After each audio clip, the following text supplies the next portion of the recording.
YouTube? It's your girl Mercedes. Sadie's gang, you feel me? Gang, because we don't come with no price tag, period. Anyways, y'all, I'm back with another reaction video by Jamari. What is this? Oh. Hold on, let me turn this shit off. The deserved downfall of Bobbi Althoff. I don't know how to say her last name, but I know exactly who this girl is, and I honestly completely forgot about her. I'm not gonna lie, these last couple months, the last interviews I've seen her doing were with Lil Yachty and Drake, so I don't remember much, but let's just get straight into the video. Please like, share, and subscribe, and let's get it. So it has been a while since we last talked about Bobbi Althoff.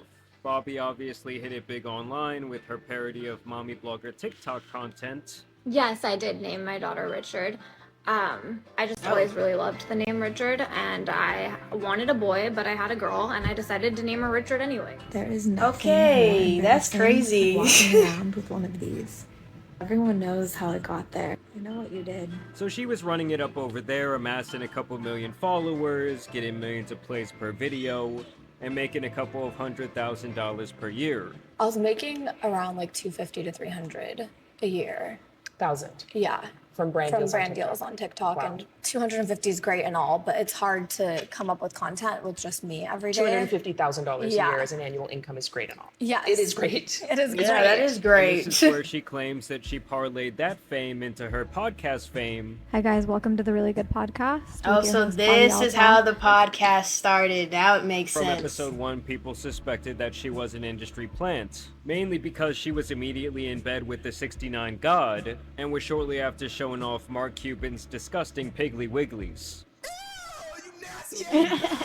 Like, dude, you are a billionaire. You should have a personal foot washer. I believe in my podcast, so I'm trying my best. I've had a few guests, some D-list celebrities. And not only did that spark the industry plant rumors, but also within 1 week of launching her podcast, she had the top talent agency in the entire entertainment industry. Okay, there's no representing way. her and her brand. Landing celebrity guest after celebrity guest, it was very clear that her growth was far from organic. This was obviously something people called out immediately online, and also to her face. I know. You're not an industry plant, right? I am, but You do feel kind of planty. We do have the same manager, so is this I kind know, of isn't that planted? crazy? Feels a bit planty. This is definitely you got Liz. here in 5 minutes. It took me 20 years. Hey, it has been a minute. What I think industry plant is, it's like somebody that has been that is tied to someone else in the industry and uses those connections to capitalize, and they have zero talent. I'm not on anything. Wow. I don't have any talents. And she even admitted in a later interview that these comments broke her down mentally. Based on. Well, I mean, it's just like, where did you come from? You know, how did you come up so quickly? You know what I mean? And of course, it looks unnatural. It doesn't seem organic at all. It just seems like you were just planted there, and that was that. They call it a day. What the comments are saying, and sometimes it's just constructive criticism. It can be a little mean, but yeah, it doesn't bother me too much. And I really feel like her and the Hawk Tua girl were basically on that same wavelength. Pretty much. And just as quickly as each rose, both equally as quickly fell off. I mean, at least for Hawk Tua, she had this massive scandal that derailed her career. You know, the whole scam in your fans with no remorse thing will kind of do that to you. But as for Bobbi, I think that people really just got sick of her sarcastic, too cold to be here, one-trick pony bit. And when she would get in a room with I don't someone know. like She seemed more nonchalant to me. If we're talking about her whole image or whatever, I don't read her know. like a book, she would be made foolish still trying to pull this act off. You wanted to be on my podcast. Why you keep saying that, Kevin? That shit, man. I honestly didn't even want to do this shit. I don't fucking do interviews. I'm fucking with you because they're making me. You need a little bit of seasoning. You ain't got no seasoning, man. You like But he said exposed straight up. plain piece of chicken just on the thing. You pull it off and then you serve the dish. You need some motherfucking seasoning, man. You can Oh, leave that's now. crazy. This is my hotel. I paid for this motherfucker. You can leave now. Now, beyond this, the main public ridicule that she faced outside the industry plant narrative was that she No. broke up her family to be in social circles with famous people. You I know? flew all the way here This was You weird. did. I really This did. whole on my interview. daughter's first birthday. I wasn't gonna bring that up. hmm You missed your daughter's first birthday. To be here. Dark. Dark. Regret that you'll never be able to undo. Yeah. Horrible parenting. Now, when Drake is calling you a bad parent, you know you're doing something wrong. Speaking of Drake, by the way, the dude is Man, so how down. do you miss your daughter's first birthday for this? Like, I'm sorry, it's never that. No, I'm sorry. No. Bad that he's been in Bobbi's comment section on Instagram begging her to unblock his name. Embarrassing. Either way, despite being married at the time of these early interviews, she was always asking these guests if they would smash her up. Would you date someone that looks like me? Why? Am I your type? I'd do it. Thank you. I mean, imagine being her husband, seeing that shit. The guy No, did for actually file real. for divorce. Like, that's one thing I'm not grasping on here is why are you asking that and you're married? Bro, you're married. Like, you have a whole... Hold on. No, because this ain't right. Okay. You have a whole husband. Why are you doing all this and asking all this if you are married? I straight up would have been just straight up on business, asking straightforward questions that ain't got nothing to do with me. Fuck all that. It's a month after the Drake Tripping. episode dropped, leading to rumors that Drake gave her initial initiation, if you know what I mean. Obviously, after this, she would gain the reputation that she was being passed around the industry. Ryan Garcia was chasing her around the room like it was his crush on the school playground. He would later confirm them hooking up during a Twitter rant. She was seen being drunkenly carried out of clubs, and even had this really embarrassing moment my when she tried to do that gosh. thing where girls soft launch the guy they're dating, only to have it backfire after the FBI, that is social media, discovered that it was some NFL player and he completely denied being with her in the first place. This caused her to crash out on TikTok.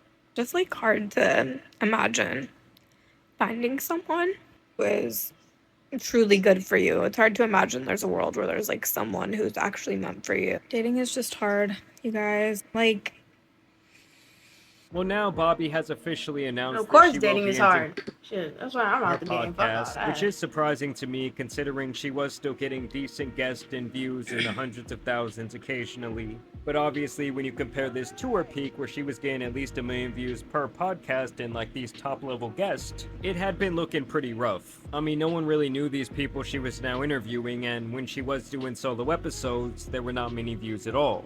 But either way, she hosted like a funeral for her podcast. Hi guys, welcome to the Really Good Podcast. What the all fuck? jokes aside, all honesty, this is the last episode. In honor of the last episode, my sister and I are going to sing a song.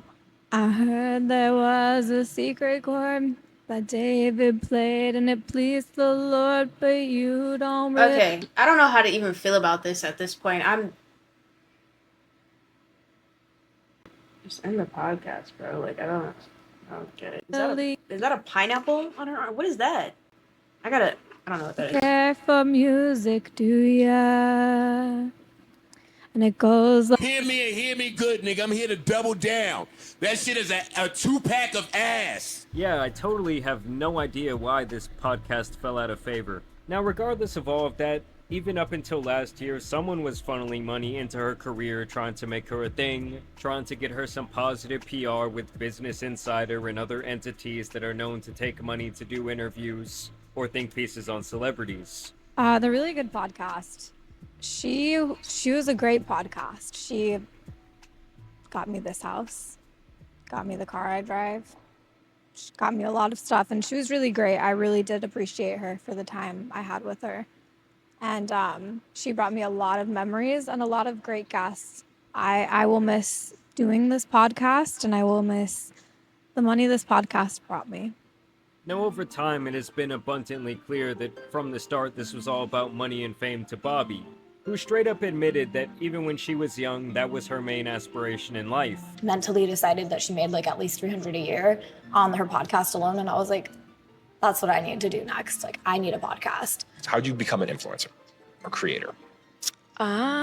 Just wanting to make money. It's like she in general represents a microcosm into our society and how social media has warped people's minds. I hope that I go from D-list to A-list. That's my goal in 10 years. From D-list to A-list. Yes. I feel like over the last 2 to 3 years specifically, I've noticed a change in the way that women in particular present themselves online. And I'll say specifically on Instagram, where there's this sense that they think they are someone famous or a spectacle to be admired, and I find that shit hilarious. And I'm talking about like an everyday regular girl with 500 followers acting like her shit don't stink. I mean, people in general are just so much more narcissistic than ever before due to social media, or I guess I should say they are desperate for online validation in a way that was viewed as cringy during the early days of social media. As you guys know, this podcast started off just with a girl with a dream to make more money. And I knew when I started that it was going to go places. I didn't know I would fall off as quickly as I did. To be honest, I did think this was going to last a bit longer. But nevertheless, it lasted a minute, and I'm proud of the accomplishments I have, and I'm pretty sad that it has to end like this, but it's okay. Thanks. I mean, hey, shout out to her for being able to acknowledge the fall off and the fact that she loves money. She did run about 10 ads in this podcast, and the entire episode in general just seemed like a money grab, where she says, remember when I did this podcast, remember when I did that podcast. And I will never forget the moment he told me that I was like unseasoned chicken. It was basically like one of those filler episodes where they just show a bunch of flashbacks from the show. You know, the one you always skip. She really just cycles through all the interviews, she plays a clip, and moves on, periodically throwing another ad in your face. And That's wild. Yeah, this is a whole money grab, last minute money grab type. She don't care. That's wild. That this might just be the pre-launch of some of the show that she wants to now do. But this is how she ends her show. Just any final words? She really fell off. No, it happened. People said I was falling off, and they were right. So now it's dead. You guys got what you wished for. You wanted it to be over, it's over. It's gone. All right, then end it, Not damn it. anymore. Goodness. And now, I don't know what we're gonna do. I don't know, I just feel like someone who loves being around famous people and rising up the social ranks, as she does, would not just give it up. It's actually my guess, considering that this episode was posted on the very last day of July, and with these various sponsors riddled into this crock of crap, is that this was only made to meet obligations to them. As when you agree to these deals, they usually have allotted time slots of when you will post their ad. And I just cannot see very many people, even if they are a genuine fan of this show, watching the entire thing. And let me just say, the comment section on this video is not exactly what you would expect from a send-off. I mean, it was almost like it was a mixture of good riddance, they were sick of the ads, and then just a bunch of comments about how she left her family to pursue this. Either way, it looks like this is the end of the Bobbi era. Honestly, I think that she would have made more money and had more longevity online in the parody blogger space. But I guess it's a good lesson that sometimes it's better to rise up slow than to just jump on a rocket and burn out. Either way, though, I want to know what you guys think about this decision by Bobbi down below. Do you think there was some sort of hand in the background telling her, no, you're not going to be the industry plant no more? They saw the triple toilet paper roll numbers on that Business Insider interview where they said America could not get enough, and they said, this ain't working. I mean, I won't lie to you guys, I feel like in general the podcast space has lost a lot of steam. It's obviously become insanely oversaturated, and I think the gold rush when it comes to that genre is kind of over. But y'all let me know your thoughts down below. Also want to thank you guys for watching today's video, dropping a like and subscribing. But as you guys know, it's been your boy the Tan Superman, and some other industry plants out here need to be exposed. So I'm out. Anyways, y'all, I hope you guys liked the video. Please comment below, what do y'all think about this whole downfall with Bobbi? Honestly, I think it is really sad and honestly just kind of pathetic, because I'm like, why would you even try to, you know, why would you leave your family? You know what I'm saying? Like, she had priorities, she had responsibilities, so it's just kind of like, I don't get it, you know? So, but hey, I wish her nothing but the best. But please like, share, and subscribe. Like I said, leave your opinion in the comment section below, what y'all think about this. And I'm gonna see y'all, or I'm gonna catch y'all in another mother freaking video. Deuces.